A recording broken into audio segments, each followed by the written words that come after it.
Good evening. Welcome and thank you for attending the Lodge at St. Edward public meeting for the draft EIS comments. This evening, there's a agenda here that we'll pull up. We're starting right on time. We're going to start with introductions, a project overview, a summary of the draft EIS or the EIS process rather, and where we are at. And then there's an opportunity to comment. So if you are planning on commenting, please do sign in right over there, and we will get started. Good evening. Thank you for joining us. My name is Eileen Davis, and I am with Pace Engineers. I'm going to introduce the project team to you. On my left is Jeff with EA. EA drafted the environmental impact statements document, so he'll be going through it for you, tell you where we are in the process and how the process works. On my right is Samantha. You've met Samantha. She's a planner with the City of Kenmore, and she's going to be taking care of the comment session that we will have later on. I am a planner with Pace Engineers. I am helping the city with the SEPA process for this document. And just as a brief overview of the project, so the project is located on a 5.5 acre parcel in St. Edward Park in Kenmore on Juanita Drive. The portion of the project within the park is a 5.5 acre site that contains the old seminary building, a gymnasium, and a pool house. The proposal of the proposed action for the project is to rehabilitate the existing seminary building and use it as a lodge type hotel. The building will include conference and meeting rooms. It'll have a spa and a wellness center, an exercise room. It'll have a restaurant, and it'll have a cafe. The proposed action also includes redoing the parking a little bit by restriping it, restructuring it. They wouldn't necessarily expand the size of it. They're just going to restructure it so that there's enough parking spaces. There won't be any loss of parking space, and access to the park would still be the same. I need my glasses. So on that note, I think that's basically what's going to happen. Sorry to interrupt. What's an EA so we can understand? Oh, I'm going to introduce Jeff to you right now, and I'm going to let him introduce himself and what EA is the name of the company. Oh, okay. And he's going to go through the EIS for you and tell you where we are. And it's up to you if you take any questions or not. Hello. Hi. My name is Jeff Ding. I'm with EA Engineering. We are assisting the City of Kenmore with the drafting of the draft EIS document. Just to give you a little background about the EIS process and where we are at in the process and the project itself that was analyzed in the EIS. We began with the draft EIS scoping, which was initiated on July 12th with the issuance of a combined notice of application, determination of significance, and request for public scoping comments. There was a public information session on July 26th that was held here at the City of Kenmore to answer questions and take comments on the scope of the EIS, what was to be analyzed, including environmental elements and alternatives that would be analyzed in the EIS. Scoping ended on August 2nd, and there were about 88 scoping comment letters that were received by the city. Once scoping was concluded, we began the process of preparing the draft EIS document. The draft EIS looks at two action alternatives for the project and a no-action alternative. Alternative one is basically rehabilitation of the seminary building for use as a lodge hotel. It would include up to 100 meeting rooms, restaurant, cafe, conference rooms, and a wellness spa. It would include a parking structure to the east of the building on where the existing surface parking is, adjacent to the east of the seminary building, to provide parking for hotel guests As Eileen had mentioned, existing parking areas that are currently in the park would be restriped for public use, and there would be no net loss of public parking for state park users in the park. Hotel guests would have their own parking. State park users would experience no net loss in the current parking that's currently existing at the site. So that was alternative one. Alternative two is basically the same configuration for the seminary building with up to 80 lodge hotel rooms, conference room space, restaurant, cafe, parking. The only difference is parking for alternative two is through a separate, slightly different layout of parking. There would still be the structured parking garage, and let's see if there's a map that shows where it is. Yeah. So the structured parking garage would be right here, and this map shows what alternative one looks like with the structured parking garage here and a new, or not exactly new, it's more of a expanded parking lot, expanded asphalt parking in this area here. Under alternative two, this parking lot here would be moved to the top of the structured parking garage. So this area under alternative two would remain as it currently is in its existing primarily grass vegetated state. So that's the primary differences between what we analyzed in alternative one and alternative two. Let's see. In terms of where we're at in the EIS process, the draft EIS was issued on October 24th, or excuse me, October 14th. It includes the two action alternatives that I had mentioned, alternative 1 and 2, and the no action alternative. We analyzed a total of 12 environmental elements in the EIS, including earth, water, plants and animals, noise, air quality, land use, recreation and park use, light and glare, historic and cultural resources, public services, utilities, and transportation. And the analysis in the EIS included a cumulative impact analysis that considered both the impacts of the Lodge Hotel project as well as the ball field renovation project that's also proposed to potentially occur in the park as well. We are currently in the public comment period for the draft EIS. It runs until, I believe, the 18th of November. So you can submit public comments anytime up until that point. Once the public comment period concludes, we will begin preparation of the final EIS, which will respond to all comments that were received both here at this meeting and provided in written form, either via handwritten comments, email, or what have you.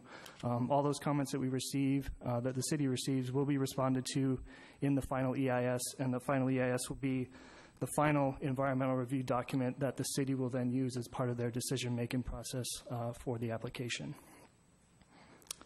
And I think that about covers it for the EIS process.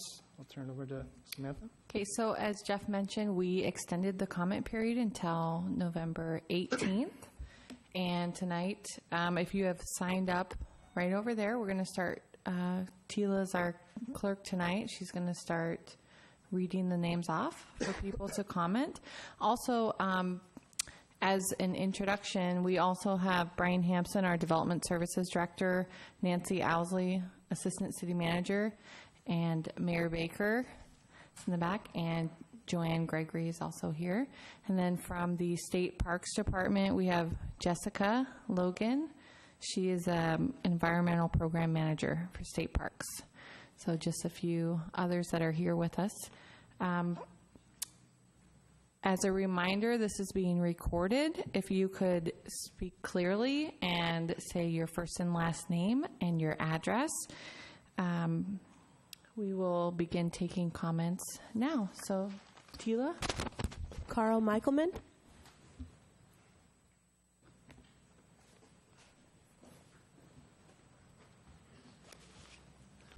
Carl Michaelman, 18023 62nd Avenue Northeast, Kenmore. I'm just here twofold, personally and as chair of the Kenmore Business Alliance, that we do support the foregoing of the Daniels Group to be able to build the resort spa. It will help economic development. The people will be able to enjoy more of the park. And so with that being said, as I mentioned, I chair the Kenmore Business Alliance, and they have gone ahead publicly and endorsed this, as well as the Bothell Chamber of Commerce. So that's it. Thank you. Colin Taylor.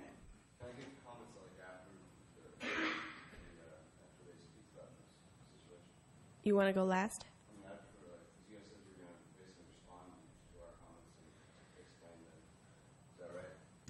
We're going to respond, the comments will be responded to in the final EIS, so we're not responding to comments tonight. We're collecting comments on the draft EIS.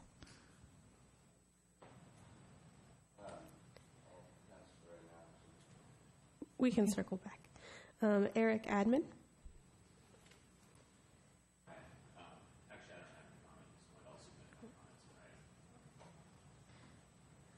Patrick O'Brien.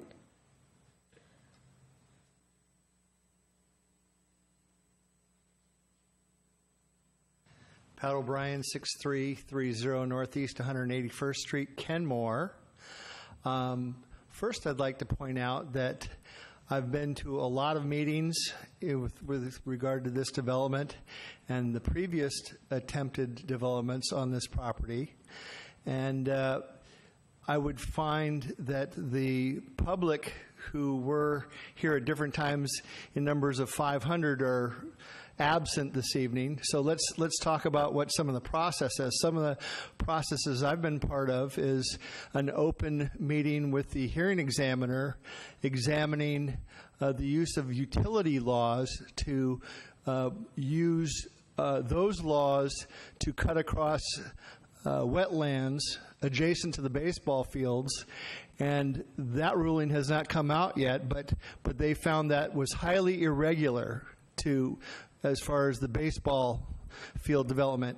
And where else would you spend $3 million of city money on something that wasn't voted on 2 baseball fields for insular use?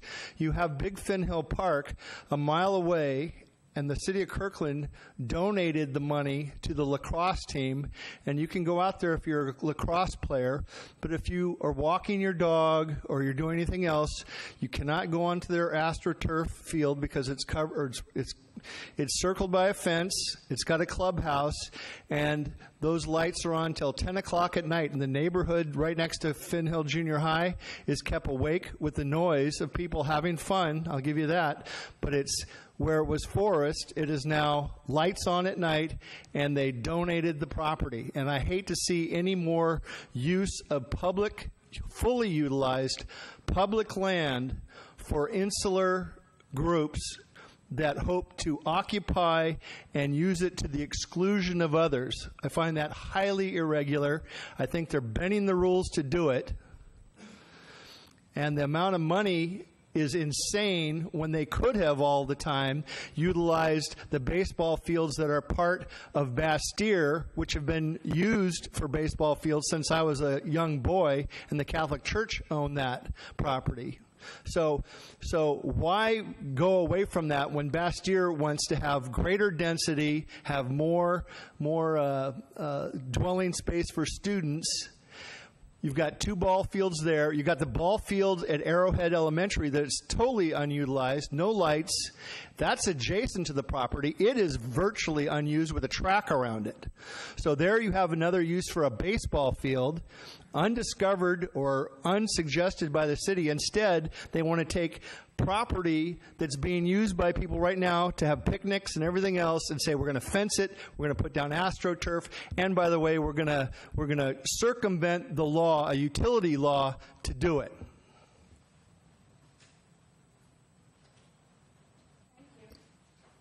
Susan Carlson.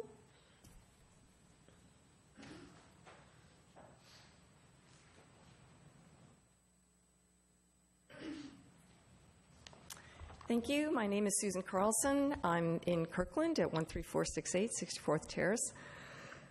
right right off Holmes Point Road on the south border of the park. And my printer was not working this evening, so I'm referring to some digital and some print at the same time. I have several comments. Starting with a process-oriented comment, as a resident of Kirkland and being right on the border, I have had absolutely no direct input to myself. Even though we are right on the line, I can walk into the park. I have every reason to believe, as a resident of Kirkland, that no other resident of Kirkland has either received any public outreach, and I fail to understand, as a state park, why this process, the public input process, the public outreach process, has been limited to the city of Kenmore alone, where Kirkland residents, many of which are more proximal to the park than many Kenmore residents, Woodinville, Redmond, the city of Seattle, all of the state of Washington makes use of St. Edward's Park, and public outreach has been limited to the city alone. I think that is short-sighted. I think it is not a fully transparent public input process. So that's my first comment. My second comment refers to the land swap of the 9.9 acres that is written up as part of the site plan, that the proponent would buy that 9.9 acres and transfer it as part of the lease for public access. The 9.9 acres is on a significant slope that, unless there is an effort towards trail building, which would come at a cost to state parks, it will not be publicly accessible. So I would like to know what the proponent and state parks, and the city of Kenmore for that matter, have in mind in terms of actually making that 9.9 acres publicly accessible and true to its transfer. As far as that land transfer is concerned, we were also led to believe that it was being taken off the table because it was assessed to not be of significant value to offset the value of the 5.5 acres that is part of the lease that would be taken out of public access. My third comment regards the interior use, where the narrative for the hotel refers to a portion of the meeting and conference rooms being made available for public nonprofit use for outdoor recreation and outdoor education. On this piece, I would like to say that I am working for E3, which stands for Environment, Education, and the Economy, which is Washington State's Association for Environmental Education. I am running their conference, their 2017 conference. We would love to hold our conference at St. Edward's State Park, which we could do in the ballroom, tented as per weddings. So that can accommodate up to 125 and 150 people, which is about what we expect. We could hold our conference under the current configuration. There is absolutely no way E3, Washington's Association for Environmental Education, could hold our conference within the a corporate fee structure of sublet space of this conference hotel. So on this, I would like to know what the proponent has in mind in terms of subletting, what would amount to sublet of some of his conference and meeting space for nonprofit use, because it could absolutely not work for nonprofits to have that at the same corporate rate as the rest of the hotel.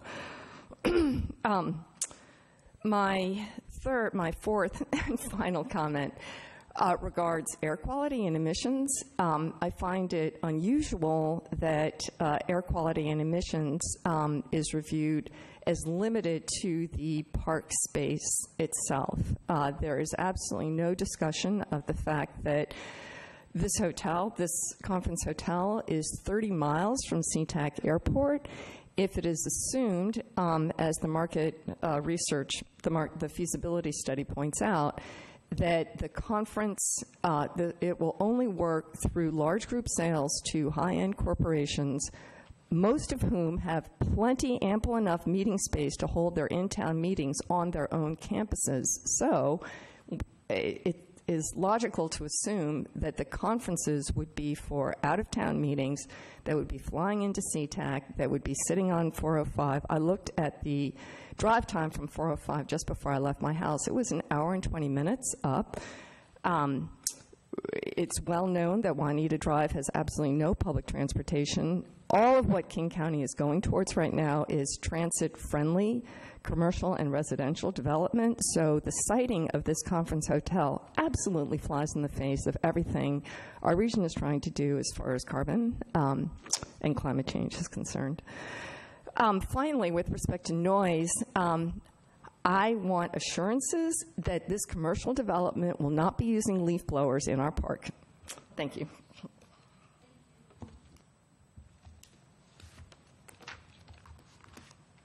Rebecca Hurt.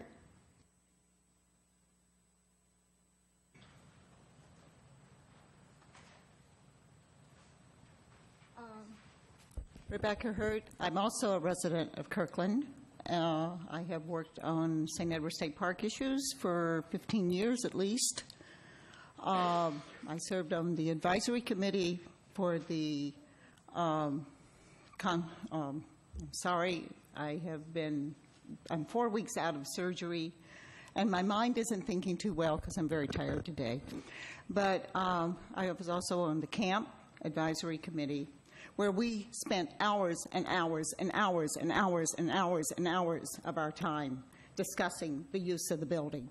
And this project does not go along with the management plan that the commissioners, state park commissioners, adopted. And that was any use of the building should not overtake the park. It's in the camp or management plan. It's on their website. There are guidelines specifically for that. There are also guidelines for the ball field. At the time of the ball field, I will admit, we worked so hard on the building and the use of the building that no one ever mentioned to us the importance of those wetlands. I walked the ball fields. Many of us did. We talked about expansion. We talked about the problems that would be there, the trees that would be lost. We also talked about the historical preference of what the ball field was. Now, this is saying 2 ball fields. Our historical thing for the ball fields are also part of the historical, National Historical. It's not just the building. Everybody talks about the building. It is also the land. And the ball fields are part of that. There was only 1 ball field. That ball field can be used. There's no reason it can't be used.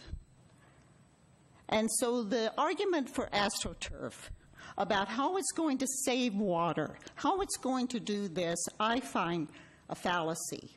And I, as a health professional and a commissioner at Evergreen Healthcare for now 34 years, I have a little trouble exposing our children to that much plastic.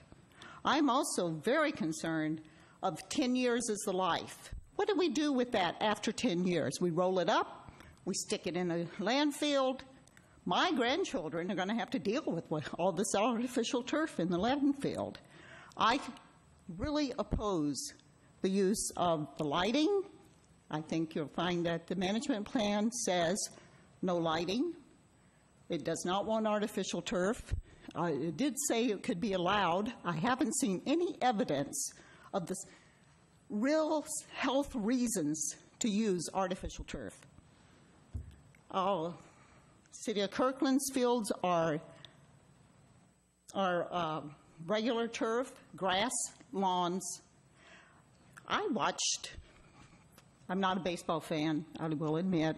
I have no problem with youth sports. All my kids played soccer. But I watching the professional baseball on TV the last couple of weeks, most of those fields were dirt fields. They don't want to play on AstroTurf. Why are we making our kids play on it? This is an overkill. I cannot believe that the city of Kenmore has asked the state of Washington taxpayers to pay $750,000 for grant money to help build this at a time when we can't fund our schools? What is more important to our children, their education or playing on AstroTurf? So I have a lot of problems with this. The other thing is, you talked about cumulative effects. I'll have to admit, due to my other commitments and the fact that I've been, since this came out on the 14th, a few days after I had surgery, I have not been able to sit and talk and read all 415 pages of this.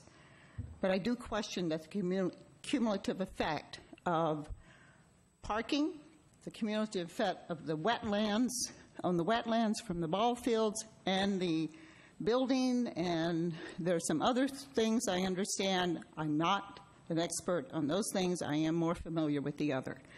So I think that there's a lot in here that did not get addressed. And I just say no significance or little significance, or we're mitigating it by this little way and that little way. It's not, and I also want, anyway, it's not appropriate. It's not thorough investigation.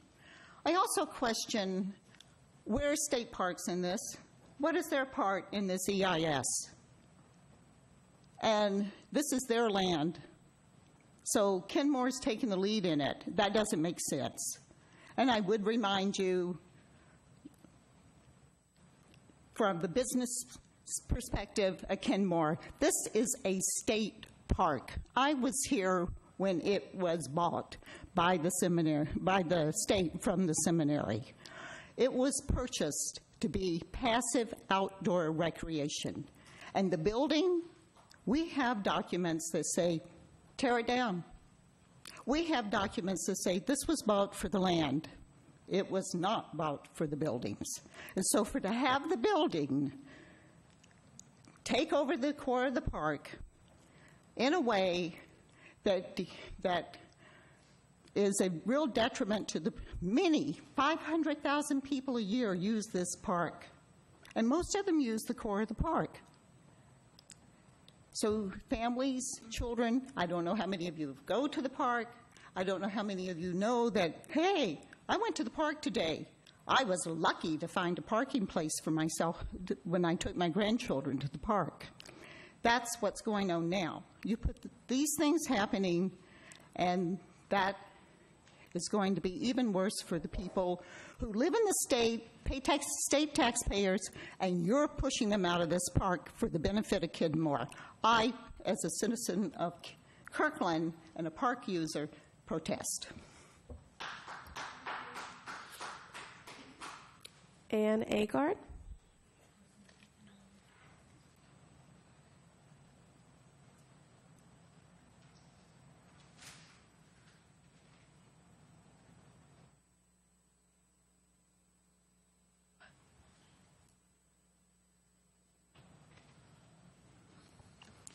Ann Agard, 16524 104th Northeast. First, I want to thank you for extending the time for written comments. I would say that having been involved in numbers of EIS, draft EIS scoping processes over the years, 4 days is not adequate.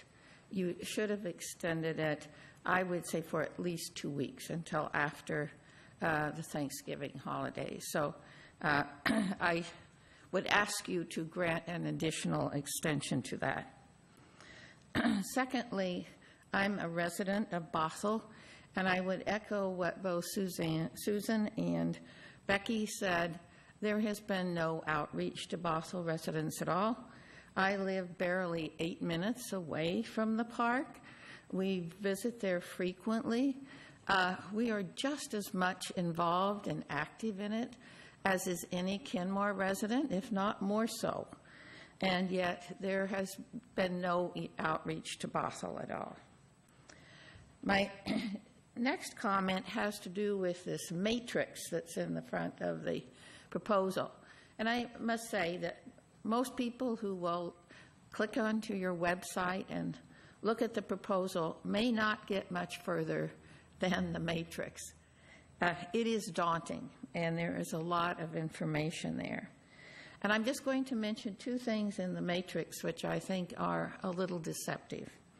One is that it says, no additional in the no action column, no additional parking demands would be anticipated. Well, this implies that if nothing happens out here in terms of the lodge, I'm just thinking of the person who looks at this, that nothing is going to happen to the park. Well, this is ridiculous. Of course, the usage of this park is going to continue to increase rapidly. It is not dependent on this lodge.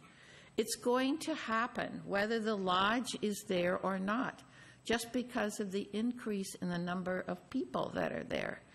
And yet, no place in the EIS is the fact that due to the population increase in Kenmore, in Bothell, in Kirkland, in Lake Forest Park, there are going to be increases, and those increases of the general public, irregardless of this lodge, are going to put additional demands on the park. And I would say that the same thing is true with the comment that there will be no increase in the trail usage, no additional bike parking. Well, of course there's going to be. It's going to happen because the population is increasing. The park usage has grown dramatically over just the last few years. I have two other comments. One is this 9.9 acre slope regarding how the comment in the body of the draft is that this will offset the increase in the visitation associated with the lodge. Now, I absolutely agree with what Susan said. This is nonsense. The numbers of people, myself included, because I have a disability, will never be able to use those trails down there. Even if a trail is made, it is going to be too steep for someone with any kind of disability to reach. Can I and do I use the trails in and around the seminary building? Absolutely. And yet many of those areas, not the trails, but those areas will be certainly much less inviting to me, if not off limits, because of parking and other things that have been built on them. So absolutely not. This 9.9 acres in no way will equalize the access, particularly with the access that people with disabilities have for the upper part that will be taken. And finally, the final comment is regarding this land and water conservation futures. The statement is, the hotel use of the building is an allowable use. Well, yes, that is a correct statement, but that is not all that 2014 letter says. There are many conditions in that letter that would mean that no, you could not use this site as a hotel use. It depends on who's sponsoring it. It depends on what the hotel use is. It depends on how it is used. There are many parts of that. And I view this as a deliberately deceptive statement in the EIS that does not belong there. It is not a correct interpretation of the 2014 letter. Thank you.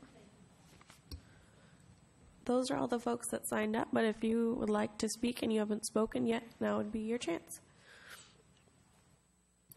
Please just remember to sign up after you leave. And can you please limit your comments to 3 minutes? I know, I'm sorry, but we're running out of time. Okay, well, I'll try. The first thing, we've talked, some of you have mentioned a lodge-type hotel, and it's in the EIS. What's the definition? Phyllis Finley, 5962 Northeast Arrowhead Drive, Kenmore? Can you spell the name? Yeah, PHYLLISFINLEY.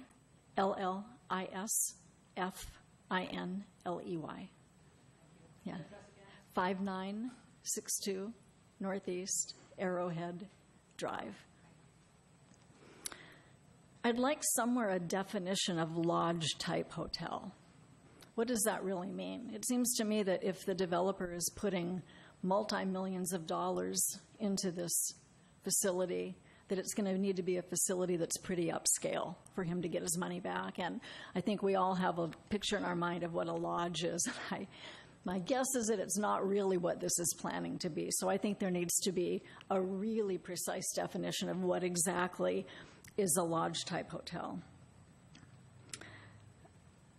Are you answering questions at this point or no? Okay, so I'll do just a rhetorical kind of a... I think it's unusual. If I were to submit an application for a project to the city of Kenmore, I couldn't also approve my own project. That would be pretty dandy. And it seems like if Kenmore is supporting this and wanting this, but they're the ones that are also approving it, I don't get it. I guess you're not going to answer the question, but I'd like to know how that process works. And finally, way back, I think in I don't know when it was, 90-ish, before the city became a city, my husband and I, took us 10 years and 3 attempts, but we finally were successful in getting a permit to put a dock in on Arrowhead Point. And in that process, we had to file with, I think, 10 different agencies, including the County Corps of Engineers, Department of Fish and Wildlife. I can't even list them anymore. There was no place in any of the work that we did for that where we could comment, this is what we're going to do, but that's not going to be a problem. And it seems like just the little bit so far, I have maybe 350 pages left to read, that I've been skimming, is that there are comments on the draft EIS with pretty subjective commentary that this is what we're planning, but it's not going to be a problem. And I don't understand when this is submitted and then the Parks decides, I'm down at the very last, the decision, and Kenmore City Council decides, where's the science? I mean, I just don't understand. You've talked about process, and that kind of gives the process, but who really takes all this data and makes a scientific or a reasoned decision that doesn't have a dog in the race? Rhetorical question. I know you can't answer. Thank you.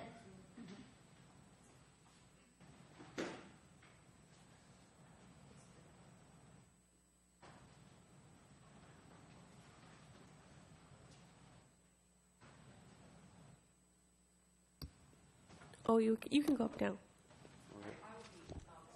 Oh, sorry. Him first. No worries. First time first, and then if you want to go again, we might have time. My name is Colin Taylor. My address is 15325 72nd Avenue, Northeast Kenmore, 98028. I just found out about this plan today, honestly, and then reading through this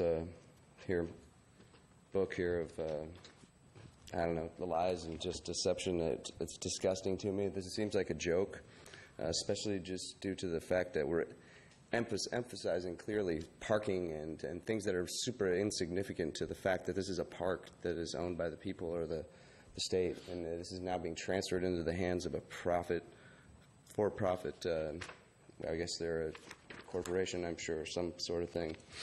The whole thing for me is that this place has been like a sacred, really. I was there last night, and it's an unbelievable place that if they're gonna kill it if this is gonna happen. Any lights, any people up there is gonna destroy that feel and the acoustics and the things that are up there that are real and you can feel.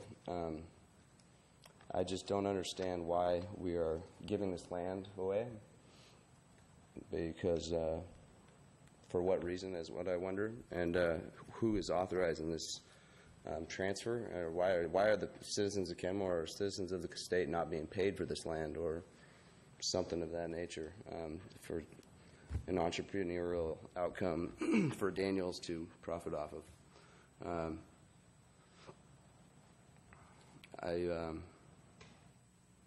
I guess I'll just say, this book, I think I urge everybody to look at it because there's all these problems and all these action, the results of the action that are happening with the proposed alternative 1 and 2, and there's not anything happening on no action. Everything stays the same except the only things they'd speak about are insignificant things like a bike rack not being put up or just the cops may show up there a little more than they used to now because of vandalism, which is just a joke that this is even in there. I don't know why that would even be considered in this situation.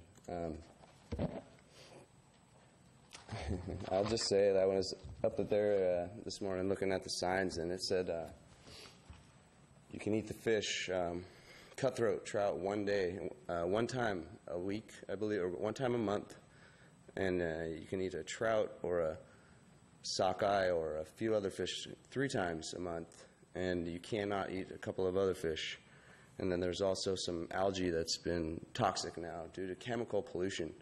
And to me, that's just absolutely insane. We destroyed this situation. We have a fish that these fish are great tasting fish that I would love to eat at any time from other lakes now, but I wouldn't touch the fish. And who's making the where are we getting this information? Why is that the case? What's going on here, and how is this not going to be worse, basically? So I don't know. That's all I got. Thank you.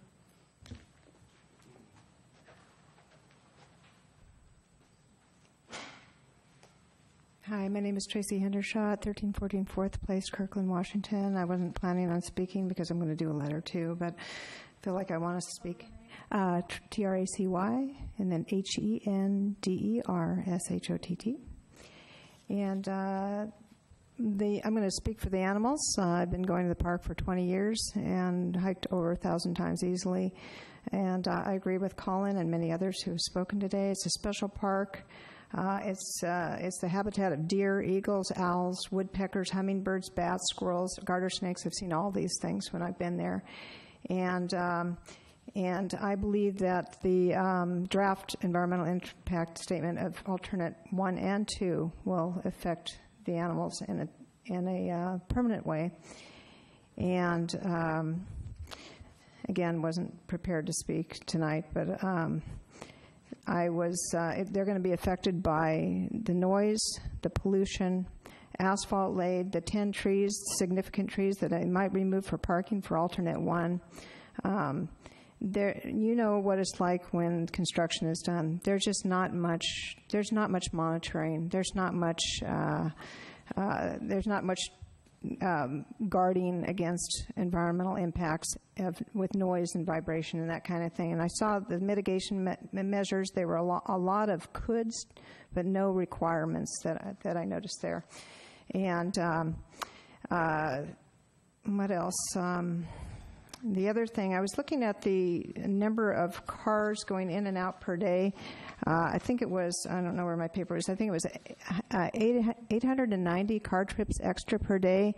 I figured if that was 16 hours out of the day, because probably there's not a lot going on during the sleep hours, that was like a car per minute. I mean, that's a lot of exhaust and vibration and time and pollution for them. The other thing is the light pollution. There is a article on light pollution in one of the magazines that I will, periodicals that I will reference in my letter. Even LED lighting, like they're considering for the ball field, is detrimental. It's unhealthy for animals. And I'm looking at my time. So the park's special to me. The construction will go on at least 16 months. You know how it is with construction. It's a part of me. It's a part of many others that I see every day. And I hope this will be considered, and I'll have much more to say in my letter. So thank you.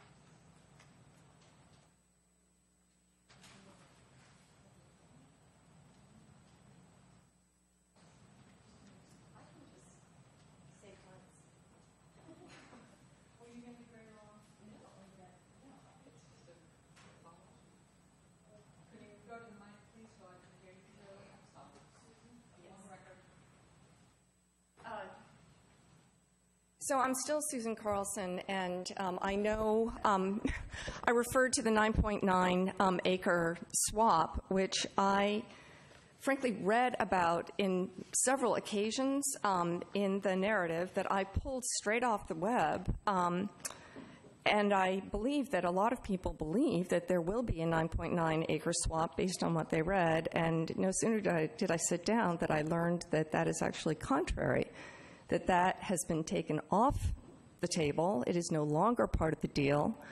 I printed this out 2 days ago. So the 9.9 acres is very clearly in the narrative. And if it's not part of the deal, the narrative that is being made publicly available is patently false information.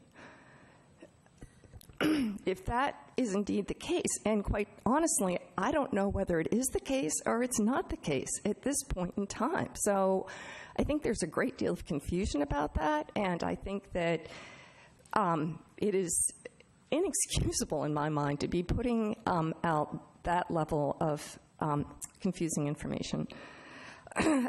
Secondly, very quickly, as far as the parking is concerned, one thing I neglected to mention is that the feasibility study clearly indicates that there will be 8,000 to 9,000 square feet of meeting rooms, and that at 15 square feet per person, that translates into a participant load of 533 to 600 participants for conferences. So we've learned about the nice parking garage, we've learned about the various accoutrements to parking, but I would very much like to know where the 533 to 600 people that are going to supposedly be attending the conference, if the developer wants to meet his economic feasibility as written in the feasibility study. Finally, an environmental learning center had been proposed. It was it was something that state parks took a great interest in. It was based on providing enhanced opportunities for outdoor recreation, public outreach and stewardship, environmental learning for K-12, pre-K to K-16, stewardship projects, as I said, and citizen science. This was of enough interest to state parks that I was invited down for a 2-hour meeting with the director of state parks. So in my mind, it represented an alternative that state parks was at least that interested in. So I would like to know what happened to that alternative in the EIS, why it was apparently entirely disregarded and not included, and I would like to know what is required to get it included as a recognized alternative.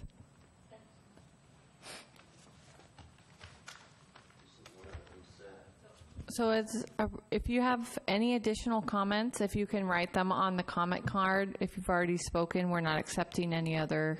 I would just like to ask, where did the alternatives come from? That's all. Like, why are these the alternatives? That's it. If you can put that on the comment card, we'd be able to better capture that.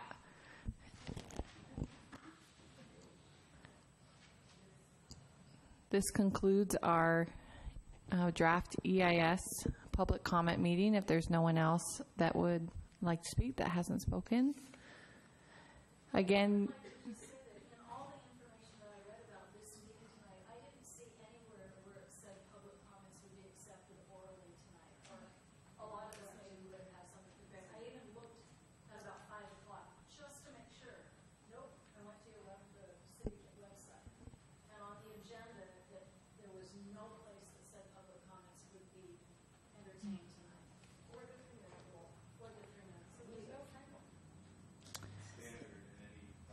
so if you do have additional comments, you can write them down and we will review them.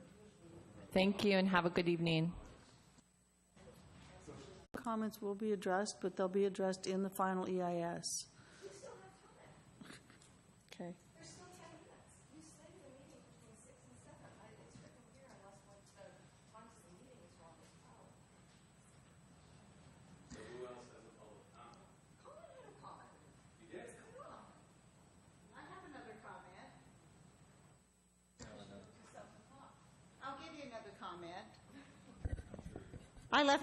I'm sure you are sure I am, and I'm sure you're not happy with my position, but I am, I'm representing citizens. No, Please, I'm talking. I am talking. I am representing Citizens for St. Edward State Park. The Citizens was formed at the same time that we were doing the camp, and it is the goal of Citizens is to keep St. Edward State Park a park. That's it. Very simple. This doesn't keep it a park. But the comment I wanted to make was conference. I didn't address conference. Susan did. But conference rooms. There's a lot of conference rooms. I go to conferences. They start at usually 8 to 8:30 in the morning. They usually end about 4:30 or 5 o'clock. I live where there's a stop sign to get on to Juanita Drive.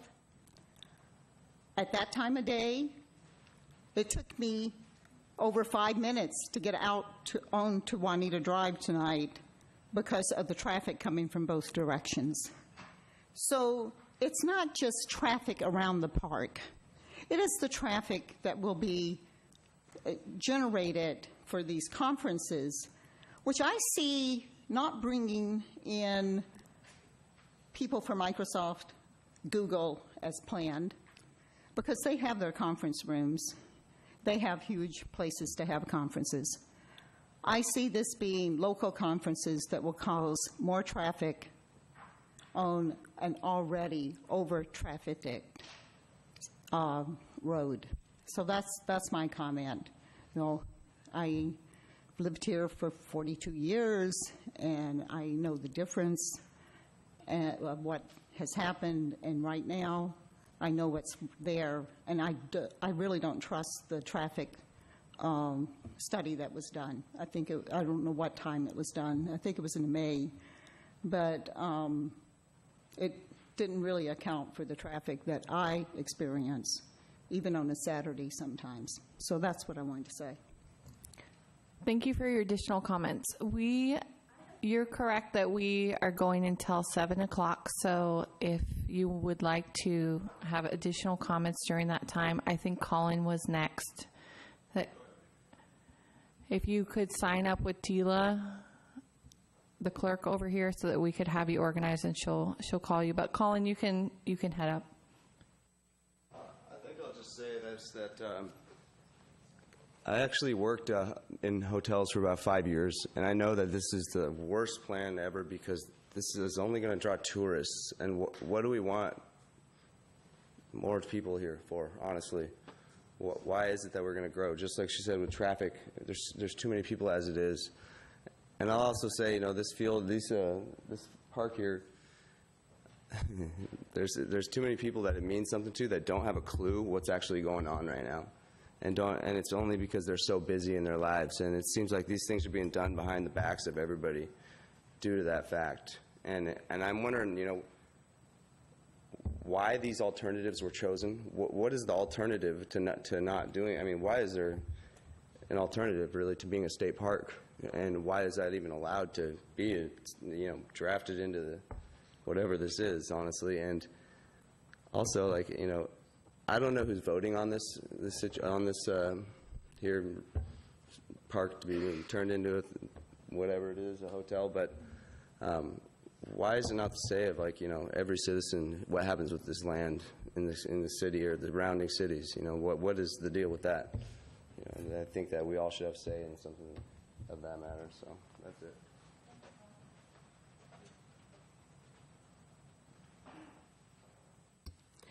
Susan Carlson.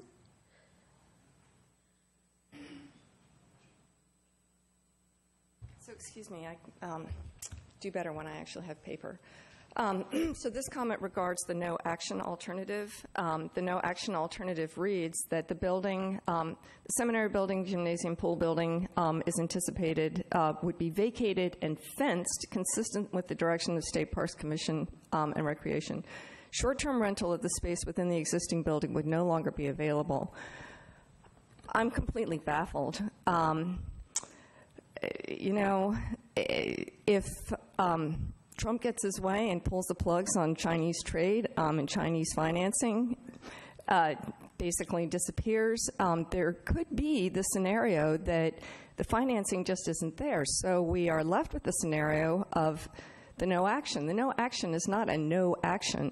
Taking a status quo from not being what it was is an action that has impacts on groups like E3, Environmental Education of Washington, would no longer be able to use the ballroom for our low-key meetings. So I fail to understand why state parks would completely eliminate that opportunity to generate rental income. And I fail to understand why fencing the building is needed when the bricks are not falling off, unless we have an earthquake, which will take everything out. The building is fine. Carl Michaelman?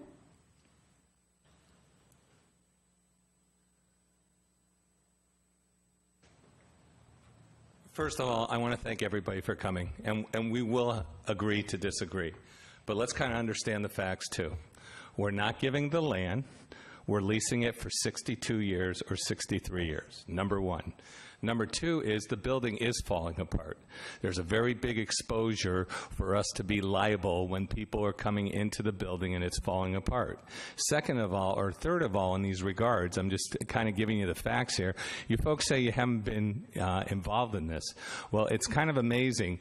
Kirkland, Bothell, Lake Forest Park, there have been so many emails out to even in St. Edward Park to save the park about what's going on. So when you're not involved and all of a sudden you're getting involved, I don't have a problem with that, but your information's wrong. And then on the other side of the coin is when we're looking at this, they took the 9 acres are out. Okay, we were going to go 9 acres. They were going to go ahead and swap it, and now they're not. They're doing a 62-year lease. And what's happening, what concerns me to everybody here, we do not have the money. Period. And that's what it takes. It takes money. Yes, it would be great to have the parks and everything else, but guess what? Your $30 park pass is not going to make saving this building. And it is on a historical register. So when it comes to that point, the only way, and this has happened all over the country, is where private and government get together to help things out. You still are going to have the right to walk through the building, to go have a cup of coffee. The easements are not given up. Okay? So the thing is, and what's happening with the park, it's not changing. The parking they're talking about is, someone's been saying all these trees are going to get cut. That's not true. That's not true at all. And so all I'm just sharing with you is I've been involved with this for now going on, I think, probably 2.5, 3 years. And what's happening is it's the facts that you have to understand. I know people don't like change. It is tough. You said you've been here for many years in Kenmore, okay? And all right, so, but you've been around the park, and people have been in Kenmore for many years and stuff. Change is happening. I know it doesn't feel good, but what's going to happen is don't look at the big corporation making money. Look at the situation that this is going to help the economy with you, me. No one's complaining about McMinimums being over in Bothell. No one complained about that. No one's complaining about in Kirkland all the economic developments going to your restaurants and everything. No one's complaining about that. If I asked everybody how they were going to go ahead and when they go ahead and raise their hand, how many people eat dinner here in the city of Kenmore? There you go. So the thing is, this is not a Kenmore thing. This is not a Bothell thing. This is not a Kirkland thing, Lake Forest Park thing. This has been in meetings. It also has gone ahead into the state legislating how we could go ahead and get this done. I know that it's difficult, but when I hear people talking with no disrespect, I just ask for the facts and to understand what's going on. And by understanding it, that means you need to come to these meetings and have discussions, just like we're having now. All right, and that's the point. I invite you, come in, keep coming into these meetings, get educated. Even if you're against it, get educated so at least you know what's going on. With that being said, thank you for your time. Thank you, Carl. Colin, we're going to wrap this up now. I'll talk to you after. I'm happy to talk to you. It's 7 o'clock, so we're going to wrap this up. I want to make one clarification before. The 9.9 acre parcel is not off the table. If you read the EIS, it says on page 1.1 of the draft EIS, it clearly states that the applicant will acquire and deed that property over to the Parks Department. So just to clarify that. Why is there so much confusion? You say there is. I'm just clarifying the points, Susan. It's in the draft EIS. The 9.9 acres will be given to the Parks Department. I chair Kenmore Business. Well, I wish to know. I'm just a business guy. That's it. Okay, last Phyllis, comment, please. did you want to comment? Yep, I do. Phyllis Finley. Regarding your comment about McMenamins, it's awesome. It's in a commercially zoned space in downtown Bothell on a highway. That's where it belongs. So no, there aren't any complaints about that one.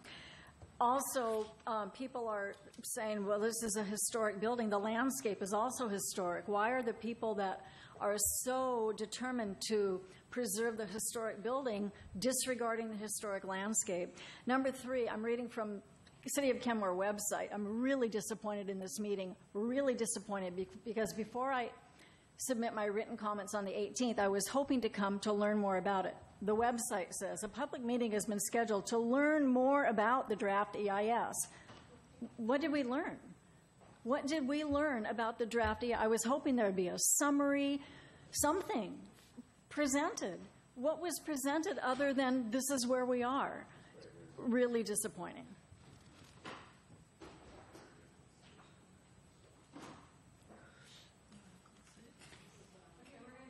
We're going to close this meeting now. Thank you all very much for coming.